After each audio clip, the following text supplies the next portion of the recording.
ممكن بس كل واحد يروح على كوكبه وخد الباب في إيدك الله يكرمك، مش عايزين دوشة هنا. الكاتب جون جراي قال لك إن الرجالة والستات مش بس مختلفين، لأ دول كمان جايين من كوكبين مختلفين.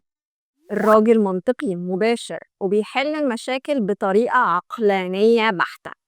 الست عاطفية، تحب تعبر وتتكلم وتفهم التفاصيل.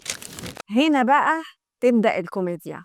هي تقعد ساعة تتكلم علشان تشارك مشاعرها، هي بتفضفض علشان تخفف الضغط اللي عليها، هي مش عايزة حل.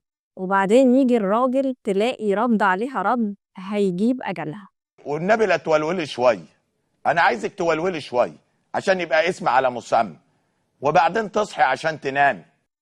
يعني مثلا هي بتحكي له عن يومها مع العيال واللي عملوه، اللي حصل في الشغل، ومديرتها العقربة. هي حاسة بضغط، بحمل، محتاجة دلع، محتاجة احتواء، محتاجة خروجة حلوة، آيس كريم، طبق لها 200 جنيه في إيديها. لكن مفيش فايدة، جبلة. هو بقى يجي يرد عليها يقول لها خلاص اقعدي في البيت، وهو بياكل البطيخ ويتفتف في البيتزا. كوكب تاني خالص.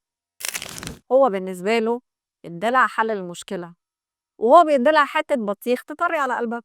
يعني مع الوقت الواحد محتاج يتعلم فن الترجمة بين الكواكب. الست محتاجة التعاطف أكتر من الحلول، والراجل دايما مش بيعبر ويتكلم زي الست، بيبقى محتاج يفصل ويشحن طاقته ويرجع من جديد.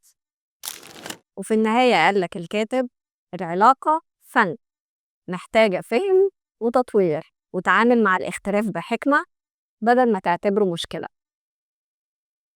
ودمتم رايقين.